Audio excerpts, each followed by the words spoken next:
স্বাগত জানাচ্ছি দৈনিক দিনকাল ডিজিটালে। যারা এই মুহূর্তে আমাদের সাথে যুক্ত আছেন, যারা আমাদের শুনছেন দেখছেন, আমি আছি জাতীয় সংসদ ভবনের যেই বাড়িতে বেগম খালেদা জিয়া 11 সরকারের সময় তিনি কারাবন্দী ছিলেন। সেই বাড়ি, যেই বাড়িতে দীর্ঘ সময় বেগম খালেদা জিয়া ছিলেন। আজকে আমার সঙ্গে আছেন সাবেক ডিআইজি প্রিজন অবসরপ্রাপ্ত মেজর শামসুল হায়দার সিদ্দিকী। আপনি কেমন আছেন? জি জি আছি আলহামদুলিল্লাহ। আপনি 11 সেনা সমর্থিত সরকারের সময় আপনি যে ভিআইপি যারা কারাবন্দী ছিল তাদের দেখভালের দায়িত্বে আপনি ছিলেন।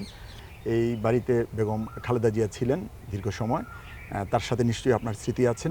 তো আমরা সেই একটু আপনার সাথে আজকে একটু স্মৃতিচারণ করব এবং তিনি কোথায় কিভাবে ছিলেন সে ব্যাপারে আপনার কাছ থেকে চলুন আমরা একটু বাড়িতে যাচ্ছি।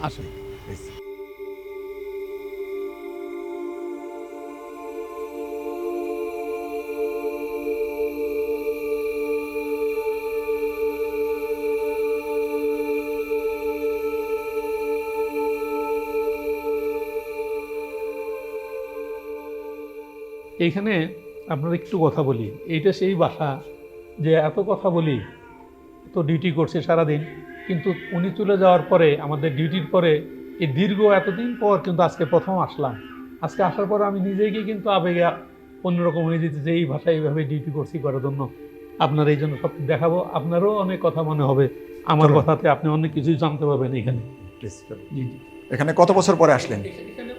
ওই 2008-এর পরের থেকে উনি যে চলে গেছেন, তারপরে আজকে 27 এখানে আসলেন। আচ্ছা বলি, নিচে কিন্তু অনেক সময় কারারক্ষীরা থাকতেন, উপরে উনি ম্যাডাম থাকতেন, উপরে এই সিঁড়ি দিয়েই কিন্তু উনি ম্যাডাম তখন উঠছেন। এই যে আপনার সাথে উঠতেছি, একটা স্টেপ দিতেছি আর পুরোনো বহুত কথা মনে করার চেষ্টা করতেছি যে আপনাকে কি কি বলবো। বিভিন্ন সময় আমি বিভিন্ন কথা বলছি। এই সামনে যে জায়গাটা দেখতেছেন, এই জায়গাটা ছিল ওনার ড্রয়িং রুমের মতো।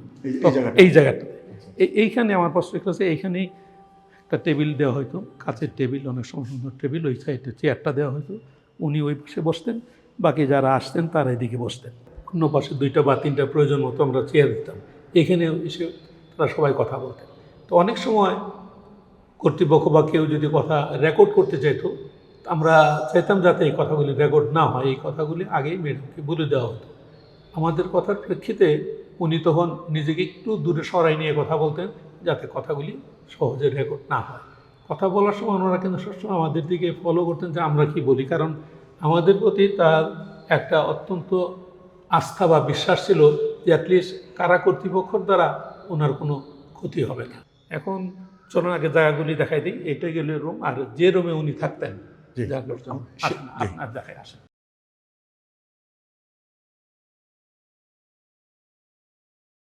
এইটাই সেই রুম, যে রুমে আমাদের মাননীয় প্রধানমন্ত্রী এখানে থাকতেন। আমার যতটুকু মনে পড়ে যে ঢোকার পরেই এইখানে একটা টেবিল ছিল, টেবিলের চেয়ার অন্যান্য জিনিসপত্র থাকতো এখানে, তার বেডটা ছিল ওই কর্নারে। আমি আসলে উনি চেয়ার থেকে বসে ওনার বেডে বসতেন, তারপর ওনার সঙ্গে বসে বসে আমি কথা বলতাম। কোরআন শরীফের আয়াত, লেমিনেটেড করা দোয়া দরুদ এগুলি দিতাম কিন্তু এই রুমেই। উনি সারা রাত্রে পড়তেন এবং আমার জানা মতে উনি সারা রাত্রে ইবাদত করার পরে সকাল ফজর নামাজ পড়ে উনি ঘুমাইতেন। উনি মূলত এই রুমেই থাকতেন এবং উনি নর্মালি যে কারোর সঙ্গে ডাকদের নিয়ে কথা বলা ওগুলি কিন্তু কথা বলতেন না, ওয়েট করতেন কখন বিকাল হবে বা সন্ধ্যার পরে আমি আসবো। এখানে একটা দিন ঘটনা আপনারা বলে রাখি। এখানে একবার আমার খুব কোমরের ব্যথা হতো, কোমরের ব্যথা হওয়ার কারণে আমি 2-3 দিন আসতে পারিনি। তো 2-3 দিন আসতে না পারলে উনি তারপরে খোঁজ দিলেন যে কী ব্যাপার আমি আসিনি এখনও কেউ, তখন বললো যে আমি একটু অসুস্থ। তখন আপনার একদিন হঠাৎ করে আমার কাছে টেলিফোন আসলো। উনি টেলিফোন করে বললেন, হায়দার ভাই কেমন আছেন? তখন আমি বললাম না ভালো আছি। তো বললেন না ভালো নাই, কারণ মার সাথে দেখা করতে গেছিলাম। মা বললেন যে তোমরা খালি হায়দার সাহেবরে নানা ধরনের জ্বালাতন করো, উনি কিন্তু অসুস্থ আছে, ওনার একটু খোঁজ খবর দিও। যার প্রেক্ষিতে উনি কিন্তু তখন টেলিফোন করে আমার খোঁজ খবরটা নিলেন। তো এই জিনিসগুলি কিন্তু আমার ভোলার কথা না বা ভোলা উচিত না আমার। হ্যাঁ, আমি যে মনে রাখছি যে কতটুকু করার ওনার প্রতি আমার ব্যক্তিগত। আমার একটা প্রশ্ন ছিল যে সাবেক প্রধানমন্ত্রী বেগম খালেদা জিয়া তিনি 2007 সালের 3 সেপ্টেম্বর তিনি গ্রেফতার হন। তো আপনার সাথে প্রথম যে সাক্ষাৎটা তার গ্রেফতার হওয়ার পরে এই সাব জেলে, সেই বিষয়টা নিয়ে আমরা একটু শুরু করি এবং সেটুকু বলেন। প্রথম সাক্ষাৎকার জানেন যে উনি যখন আসলেন তখন আমাদের আইজি প্রেসিডেন্ট ছিল ব্রিগেডিয়ার জাকির। উনি অত্যন্ত সৎ মানুষ, ভালো মানুষ, এবং ওনার নির্দেশেই আমরা কিন্তু কাজ করি। উনি সমস্ত কিছু কিন্তু পরিষ্কার করে দিয়ে গেলেন, সেট করে দেখলেন। ব্রিগেডিয়ার জাকিরের নির্দেশ মতোই আমরা আসলাম, ম্যাডামের সঙ্গে দেখা করলাম, ম্যাডামকে বললাম এখন এক্স্যাক্টলি কী কথা তখন ওই মুহূর্তে ওই দিন কী হয়েছে ওইরকম হয়তো আমার মনে নাই, কিন্তু সার্বিকভাবে যখন যে কথা হয়েছে ওইটা কিন্তু আমার মনে আছে। উনি জেল ডিপার্টমেন্ট থেকে যেভাবে পছন্দ করতেন, এই জেল ডিপার্টমেন্টের কোনো কারারক্ষী এমনকি আইজি, এডিশনাল আইজি কেউ কখনো তা বলতে পারবে না। এই রুমে তো কত কথা হইতো। এইখানে তো ওই যে আসতাম, আমি বললাম যে আমি এতদিন পরে এখানে আসার পর আমি নিজেই আবেগে আপনার তো এই জন্যই যে এতদিন পরে আসলাম, তারপরে কিন্তু এখানে আর ডিউটির পরে আসার সুযোগ হয় নাই। শুধু আমার না, আপনি যদি খোঁজ নেন তবে জানতে পারবেন যে আজকে প্রধানমন্ত্রী মিসেস জুবাইদুর রহমান ওনার এবং মিসেস কোকো দুইজনেরও অনেক স্মৃতি এই রুমে আছে, কারণ ওনারা আসতেন এই রুমেই কথা বলতেন।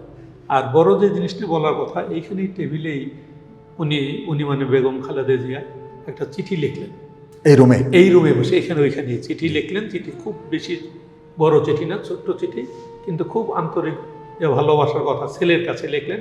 উপরে লিখলেন পিনু, আবার নিচে লিখলেন বেগম খালেদা জিয়া। তা আমি এই প্রথম জানলাম যে জনাব তারেক রহমানের ডাক নাম পিনু, এবং ম্যাডামকে বললাম যে ম্যাডাম এরপরে কোনো চিঠি দিলে আপনি আপনার নামটা নিচে লেখেন না। তো উনি আর দ্বিতীয় কোনো চিঠি দেন নাই, ওই একটা চিঠি দিয়েছিলেন। পরবর্তীতে ওই চিঠিটা আমি জনাব তারেক রহমান সাহেবকে পৌঁছে দিচ্ছি, হয়তো ওনার কাছে আছে কি নাই উনি বলতে পারবেন, কিন্তু ছোট ছোট গোটা গোটা লেখা, সুন্দর লেখা।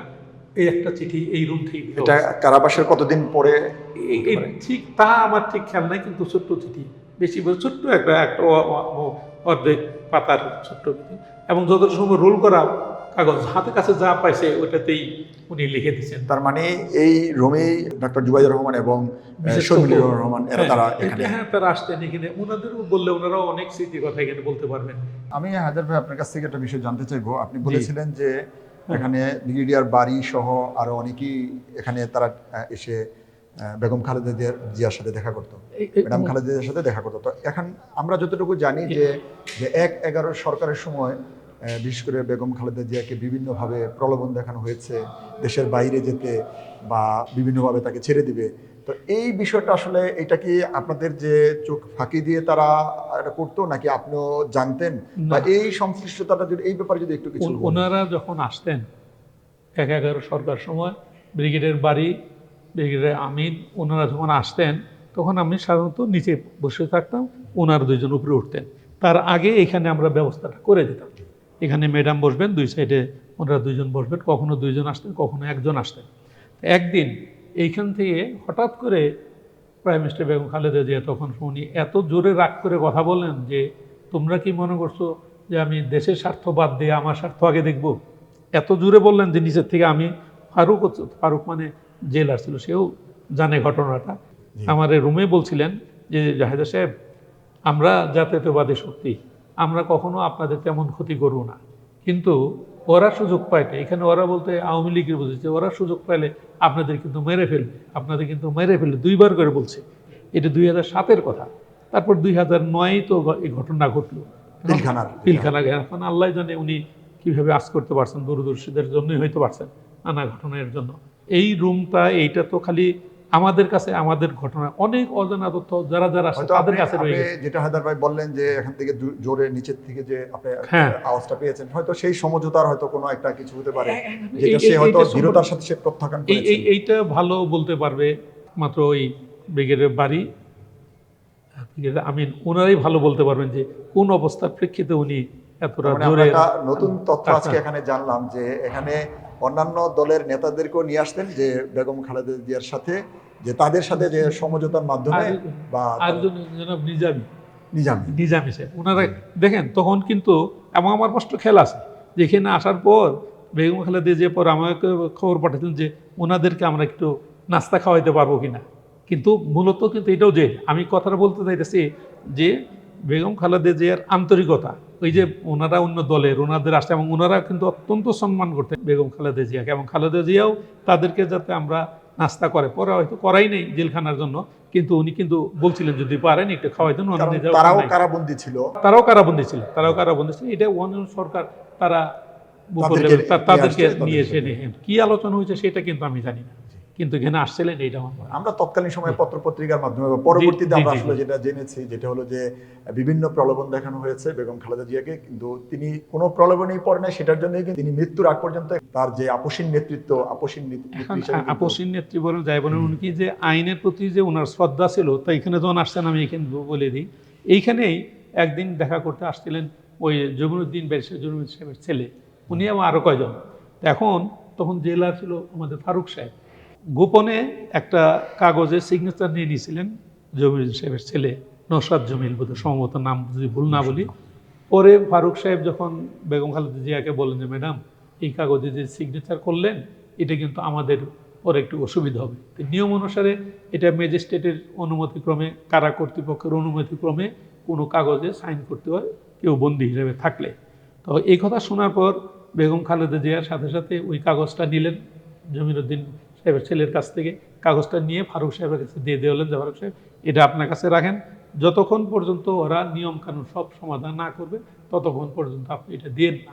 তো এটা বলার উদ্দেশ্যটা হলো যে উনি নিজে কখনো আইন ভঙ্গ করে আইনের বাইরে যেয়ে কিন্তু কোনো কাজ করতেন না, করা পছন্দও করতেন না। কারণ এখানে কত কথা মনে হয়, কারণ একটা দুই দিন প্রতিদিনই আসতাম, একদিন না আসলে যেমন উনি চিন্তা করতেন আমারও চিন্তা করতাম কি অবস্থা, কারণ তখন আমরা ছুটি যাই নেই, সারাদিনই থাকছি এখানে। আমরা কিন্তু আসলে পুরো জাতি কিন্তু ভাই একদম আপনাদের ব্রিফিং এর জন্য, আপনার ব্রিফিং এর জন্য বিশেষ করে সবাই অপেক্ষা করতো যে সর্বশেষ যে ভিআইপিদের কি তথ্য সেটা কিন্তু আপনার মাধ্যমেই সেটা কিন্তু ওইটাই বলি যে যখন যেখানে যে ডিউটি করবে, যার কাছে ডিউটি করছে ব্যক্তির হলে ব্যক্তিকে যদি ভালো না বাসে, কোনো প্রতিষ্ঠানে ডিউটি করার সময় প্রতিষ্ঠানকে যদি ভালো না বাসে, তাহলে ওইখানে সিকিউরিটি ডিউটি হয় না।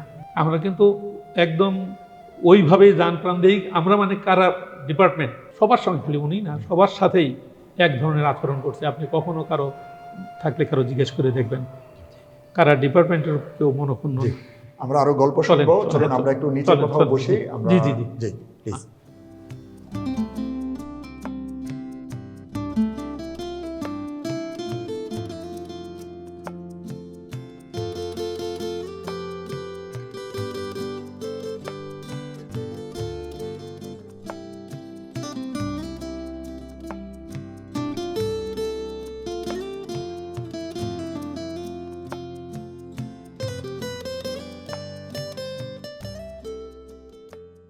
আমরা একটু এখানে বসে আমরা বাকি যে আলাপটা আছে সেখানে আমরা করি। জি প্লিজ বসেন, আমরা বসে থ্যাংক ইউ বসেন। জি আমরা কথা বলছিলাম সাবেক প্রধানমন্ত্রী বেগম খালেদা জিয়ার জেল জীবন সম্পর্কে। ১/১১ সরকারের সময় বেগম খালেদা জিয়া এই বাড়িতে দীর্ঘ সময় কারাবন্দী ছিলেন। আমার সঙ্গে আছেন সাবেক ডিআইজি প্রিজন অবসরপ্রাপ্ত মেজর শামসুল হায়দার সিদ্দিকী। জি আমরা যেখানে ছিলাম, এই যে আমরা বাড়ির ভেতরে ঢুকলাম, বিভিন্ন স্মৃতিচারণ করলাম, নিশ্চয়ই এছাড়াও আরও অনেক গল্প আছে, অনেক স্মৃতি আছে। আমরা যতটুকু জানি যে বেগম খালেদা জিয়া যখন এই বাড়িতে কারাবন্দী ছিল তখন তার মা মারা যান, তখন তিনি কিছু সময়ের জন্য তিনি প্যারোলে মুক্তি পান। আর সেই সম্পর্কে আমি আপনার কাছে একটু জানতে চাই। তখন এখানে জেলারের দায়িত্ব পালন করতেছিলেন ফারুক সাহেব। তো ফারুক সাহেব রাত্রে আমার টেলিফোন করলেন, আমরাও খবরটা পাইলাম যে বেগম খালেদা জিয়ার মা মারা গেছেন। তখন আমি একটু বাইরে ছিলাম, সাথে সাথেই আমি জেলখানে এখানে খোঁজ খবর নিতেছি যে কী অবস্থা। তখন সিদ্ধান্ত হলো যে আগামীকাল মানে সন্ধ্যা পরের দিন 11টার দিকে উনি পেরোলে যাবেন তার মার লাশ দেখতে। কি আপনারা জানেন যে ওই সময় বেগম খালেদা জিয়া উনি জেলে, জনাব তারেক রহমান উনি জেলে, আরাফাত কোকো উনিও জেলে, তিনজনই পেরোলে যাবেন এরকম সরকারি সিদ্ধান্ত। কিন্তু সরকারের আরেকটা সিদ্ধান্ত ছিল যেটা তখন ওইভাবে প্রকাশ করা হয় নাই, সেটা হলো যে তিনজনই দেখা করবে কিন্তু ব্যক্তিগতভাবে কারোর সাথে কারো যেন দেখা না হয়। এই আদেশটা কিন্তু তখন সরকারি তিনজন যাবে, সেই জানাজা অংশগ্রহণ করবে, কিন্তু কারোর সাথে কেউ কোনো মা ছেলে কারোর সাথে কারো দেখা হবে না। তার বাসায় লাশটা লাশটা দেখতে যাবে, তিনজনই যাবে, কিন্তু কারোর সাথে কারো যাতে দেখা নয়, মানে একজন যাবেন দেখে আরেকজন আসলে পরে আরেকজন যাবেন, লাস্টে আরেকজন যাবেন, এইভাবে। তো এখন পেরোলে যাওয়ার কথা ছিল 11টায়, 11টার জায়গায় 11টা বেজে গেলো, 12টা বেজে গেলো, 1টা বেজে গেলো, তখনও কিন্তু সরকারি আদেশটা ওইভাবে আসে নাই, যার জন্য কারা কর্তৃপক্ষ তাদের পেরোলে ছাড়তে পারতেছে না। এই সময় বেগম খালেদা জিয়া উনি ক্রমশ ধৈর্য হারাই ফেললেন, অনেক রাগারাগি করে এক সময় বললেন যে আপনারা যদি আমার এখন না ছাড়েন তাহলে আমি হেঁটে রওনা দিব, যেহেতু তার মা মারা গেছে। যেহেতু তার মা মারা গেছেন। ফারুক সাহেব আবার তাড়াতাড়ি আমার রিং করলেন, স্যার আপনি তাড়াতাড়ি আসেন। তখন আমি তাড়াতাড়ি এখানে আসলাম। আসার পর ওনার সাথে তখন আমি আস্তে আস্তে আস্তে সমস্ত কথাগুলি ধীরে ধীরে বলতেছি। তখন উনি আমার কথা শোনার পরে আশ্বস্ত হইলেন। কিন্তু আমি যেহেতু জানি যে বাই দিস টাইম কোকো উনি দেখা করবেন, উনি আসলে জনাব তারেক রহমান সাহেব দেখা করবেন, তারপরে বেগম খালেদা জিয়া যাবেন, এইগুলি কিন্তু মেসেজ আমি আবার আস্তে আস্তে পাইতেছি। কোকো উনি দেখা করে আসলেন, তারপর তারেক রহমান সাহেব গেলেন। আমার তারেক রহমান সাহেবের ক্ষেত্রে আমার যতটুকু মনে পড়ে, এটা সত্য আমার ঠিক খেয়াল না, কিন্তু মনে পড়ে রাস্তায় এই ট্রাফিক জ্যামের কারণে ওনাকে পাশের কোনো একটা থানায় নিয়ে কিছুক্ষণের জন্য বসায় রাখা হয়েছিল। এটা আমার যতটুকু মনে পড়ে, এটা আমি কনফার্ম, কিন্তু আমার মনে হচ্ছে যে এরকম বসানো হয়েছিল, এরকম তথ্যটা আমার কাছে আসছিল। হ্যাঁ, তো এখন লাস্টে যখন বেগম খালেদা জিয়া গেলেন তখন সঙ্গে আমিও গেলাম ক্যান্টনমেন্টের বাসায়। তো পেরোলের জানেন তো, পেরোলের তো একটা সময় থাকে, নির্দিষ্ট সময়।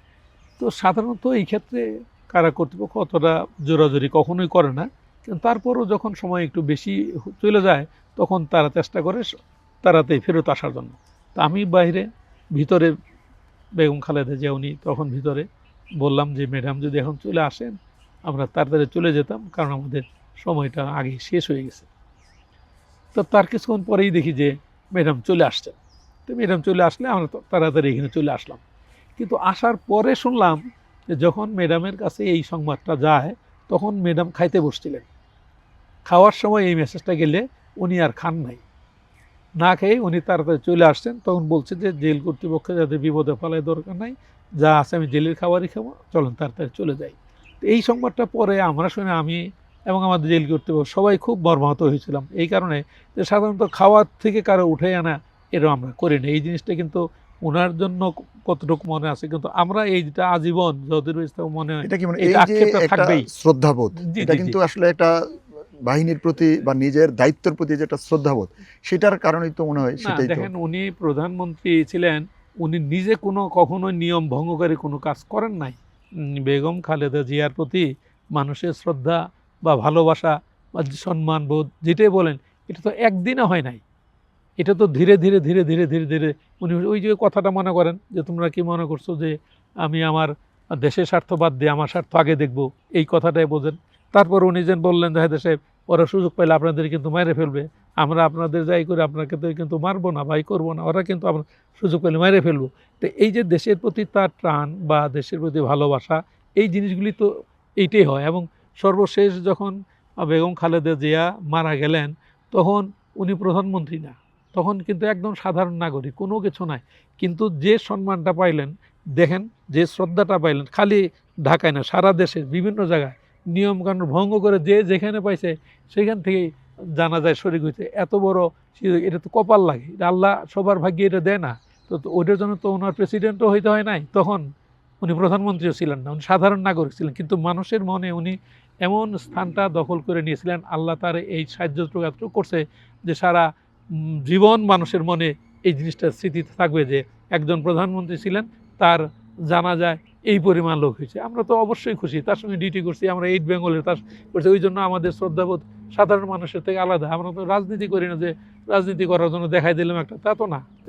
আমি আরেকটা বিষয় জানতে চাই, আমরা ওনাকে বাহ্যিকভাবে যেটা দেখি তিনি অত্যন্ত পরিশীলিত পোশাক আশাকে, এবং তার সবাই যেটা বলে যে তার একটা হাই পার্সোনালিটি, সে আর খাবার দাবার ব্যাপারে যদি একটু জানি যে সে জেলখানায় কি ধরনের খাবার খেত, বা আপনারা কি মানে আপনারা কতটুকু পেরেছেন যে তার পছন্দসই খাবারগুলো দিতে, বা আচ্ছা আচ্ছা, যাক যাক, ভালো বলছেন। উনি জেলখানাতেও অত্যন্ত পরিপাটি ছিলেন, এটা আমিও বিভিন্ন সময় বলছি যে উনি সাধারণের মতো ছিলেন না, কিন্তু অমায়িক ছিলেন। উনি কখনোই কোনো জিনিস খাওয়ার জন্য আবদার করেন নাই যে আমাদের এটা দেন বা এটা দেন, কখনোই না। আমি নিজে ব্যক্তিগতভাবে অনেক সময় ভালো পেঁপে পেলে আমিও নিয়ে আসতাম, পাকা পেঁপে, উনি যেটা পছন্দ করতেন উনি খাইতেনও ওইটা, পাকা পেঁপে এবং সবজি জাতীয় জিনিসটাই কিন্তু উনি বেশি খাইতেন। কখনোই উনি আবদার করেন নাই যে আমার এটা দাও এটা দাও, কখনোই না। কাজেই খাওয়া দাওয়ার ব্যাপারে প্রধানমন্ত্রীর এটা আমাদের কারা কর্তৃপক্ষ কেউই বলবে না, বলার কথাও না, কারণ কার কাছে কোনো কিছু জানে আমরা যা দিছি। তবে আমরা জিজ্ঞেস করতাম যে ম্যাডাম কী খাইতাম, উনি বললেন আপনাদের যেটা আছে আপনারা ওইভাবে দেন। উনি কিন্তু কখনোই যে এটা একটু দেন বা ওইটা করা এটা প্রশ্নই ওঠে না। আমরাই অনেক সময় বিব্রত কর্ম দেন খাবারটা কী দিব, উনি প্রধানমন্ত্রী উনি ওই করে, এই জন্য আমরা শুনে শুনে শুনে শুনে আর এই জন্য সবজি এবং ফলগুলি একটু বেশি রাখতাম যেটা উনি খাইতেন। এবং এই জন্য আমরা খুব খুব শান্তিতে ছিলাম, যে কোনো আলাদা টেনশন ছিল না যে কোনো জিনিসের জন্য একটা চিন্তা উনি পছন্দ করবেন কিনা বা এটাই করার জন্য না। তবে আর একটা অনেক জিনিস যে কখনো কোনো জিনিস ভুল বা কোনো কিছু হইলে উনার কিন্তু বুঝাই বললে উনি কিন্তু আর ওইটা নিয়ে কোনো দ্বিতীয়বার কোনো কথা বলতেন না বা রাগ টাক তা কিন্তু না। উনি কতটুক আন্তরিক ছিলেন, কতটুক বিশ্বাস করতেন, কতটুক সব কিছু সহজভাবে যেটা বলতাম উনি যে ওইভাবে, যখন যেটা বলতাম না যে আপনি ওখান থেকে শুয়ে বসবেন, উনি কিন্তু শুয়ে বসতেন। তখন কিন্তু উনি অসুস্থ ছিলেন, ওনার হাত করে ছিল, তারপরেও কিন্তু অতটাই ছিলেন না, বললে তার কথা যেন রেকর্ড না হয়, উনি কথা মতো কোথায় বসবেন। উনি কিন্তু ওই ব্রিগেডের বাড়ি ওনার আসলে অনেক সময় আমার মুখের দিকে তাকাইতেন যে আমি কী বলি, আমি আস্তে করে ইশারা দিলে কিন্তু এটা দুই প্রধানমন্ত্রী আমার কথা শুনে একটু সরে যেতেন, কারণ তাদের দুইজনের আস্থাটা নিতে পারছিলাম। এটাই হলো আমার চাকরির সার্থকতা। এই বাড়িতে আমি যতটুকু জানি আমরা যে এই বাড়িতেই রান্না বান্না হতো, এখানে কার কার রান্না হতো বা একটু হ্যাঁ, এটা অনেকজনের অনেক ধারণা যে দুইজনের একই হাড়ির খাওয়া খাইতো, এই কথা কিন্তু সত্যি। আমরা নিচে এখানে রান্না করা হইতো, রান্না করার পর দুইটা হট ক্যারিয়ারে আরেকজন যে সাবেক প্রধানমন্ত্রী ছিলেন শেখ হাসিনা, ওনার জন্য পাঠানো হইতো, এনার জন্য দেওয়া হইতো। রান্না কিন্তু এক জায়গায় হইতো। রান্না করার পর নিয়ম অনুসারে আমাদের ডাক্তার ছিল, ডাক্তার আগে প্রত্যেকবার খাওয়া কিন্তু চেক করে নিতেন। যেমন আমি বারবার বলি, এটা ব্রিগেডিয়ার জাকিরের নাম আমার বলতে হয় এই কারণেই, উনি এমন একজন আইজি পাইছিলাম যিনি অত্যন্ত সৎ, দক্ষ এবং কাজে কর্মে অত্যন্ত ভালো ছিল। উনি ভালো ছিলেন দেখেই আমাদের পক্ষে কাজ করা সম্ভব হয়েছে, এবং উনি দুইজনে সমানভাবে দেখতেন। কিন্তু আল্লাহর কি ইচ্ছা, উনি চরম দুর্গতির মধ্যে পড়ছিলেন। উনার যে বললাম যে ফোর্স রিটায়ারমেন্ট, মুহূর্তের মধ্যেই চাকরিটা থাকলো না, মানে পেনশন বন্ধ করে দিল, অপমানিত হইল, আমরাও তাড়াতাড়ি চলে গেলাম। আল্লাহ তারা রহম করুক, যদি কোনো সুযোগ পায় আমরা দেখি যাক। বারবার এই জন্য বলি যে স্বাধীনতা পরে ব্রিগেডিয়ার জাকিরের মতো এমন সৎ দক্ষ আইজি প্রিজন জেল ডিপার্টমেন্টে আসছে কিনা আমার সন্দেহ। আর এখানের খাবার দাবারের যে বাজারের যে বিষয়টা বা বাজার করে ডেকে আপনাদের দায়িত্ব ছিল? এখানে দুইজনেই কিন্তু খাওয়া নিয়ে কোনো ছিল না কখনোই, কিন্তু ইনি খুব ফুল পছন্দ করতেন, ফুলগুলি দিতাম। পেঁপে বেশি পছন্দ করতেন, পেঁপে দিতাম। সবজি বেশি করতেন এটা। এবং মাঝে মাঝে ওই যে ফারুক সাহেবের কথা বললাম না, কলা বাগানের একটা স্পঞ্জের মিষ্টি ছিল, এটা গোপনে না আমরা বেগম খালেদা জিয়া দিতাম। উনিও খুব ওইটা সুগার ফ্রি টাইপ একটা মিষ্টি এরকম থাকতো, উনি খাইতেন। আপনারা যারা ছিলেন দায়িত্বে এদের পরিবারের খবরটাও নিত? উনি কিন্তু নর্মালি কারারক্ষীদের সাথে, মহিলা কারারক্ষীদের সাথে অতটা কথা বলতেন না, কিন্তু আমাদের কেমন আছে না আছে কি করে, ওই যে বললাম যে আমার ফ্যামিলির জন্য দিয়ে দেওয়ার জন্য সবার খোঁজটাও নেই। এবং খাবার অনেক সময় বেশি হইলে বাইরে থেকে খাবার, ওই খাবারগুলি কিন্তু আমাদের সবারই দিয়ে দিতেন। আমরা খাইছি, কারারক্ষীরা খাইছে, জেলার সাহেবরা খাইছে, সবাই মিলেমিশেই কিন্তু খাইছে। কাজে উনি অপচয় করতেন না, কিন্তু সবারই দিতেন। সবার সাথে আন্তরিক ছিলেন, কারোর সাথে যে কোনো রূঢ় ভাষা ব্যবহার করে কথা বলা এগুলির মধ্যে ছিলেন। বরং আমরাই ভয় পাইতাম বা যে কি মনে করে, কিন্তু উনি কিছু মনে করতেন না। ওইটা পরে আরও পরিষ্কার হয়েছে আপনার যাওয়ার পরে, যখন কখনোই এতদিন কখনোই কোনো একটা কটু কথা, শক্ত কথা, এই ধরনের কোনো অভিযোগ কোনো কিছু বলেন। এগুলি তো ইতিহাস। তাই এখন উনি নাই, আল্লাহ তার ব্যস্ত নসিব করুক, আমরা দোয়া করি। যে সম্মানটা পাইছেন এটাই খুব শান্তির বিষয়, গর্বের বিষয়। এটাই, মানুষের পদবি তো আর আজীবন থাকে না, কিন্তু সম্মানটা উনি যে ওই যে বললাম সব ভালো তার শেষ ভালো যা, এই যে শেষটা ওনার এত ভালো হয়েছে, এটা যারা ওনারে পছন্দ করেন, ভালোবাসেন, তারা মনে মনে খুব খুশি। আল্লাহ যে ওনারে এত বড় মর্যাদা দিছে, এমনি এমনি দেয় না, উনি যোগ্য প্রাপ্য বলেই মহান আল্লাহ তারে এই সম্মানটুকু দিচ্ছেন। অনেক ধন্যবাদ। এটা বলা দরকার। প্রিয় দর্শক, আমরা কথা বলছিলাম সাবেক প্রধানমন্ত্রী বেগম খালেদা জিয়ার জেল জীবন সম্পর্কে। ১/১১ সরকার সময় বেগম খালেদা জিয়া আজকের যেই জাতীয় সংসদ ভবনের এই বাড়িতে তিনি দীর্ঘ সময় কারাবন্দী ছিলেন, আমরা সে বিষয়ে আলোচনা করছিলাম। আমার সঙ্গে ছিলেন সাবেক ডিআইজি প্রিজন অবসরপ্রাপ্ত মেজর শামসুল হায়দার সিদ্দিকী। আজকে এই পর্যন্ত। পরবর্তীতে নতুন কোনো বিষয় নিয়ে আজকের যে অতিথি আছে তার সঙ্গে কথা বলবো। সেই পর্যন্ত আমাদের সঙ্গে থাকুন, দিনকাল ডিজিটালের সাথে থাকুন।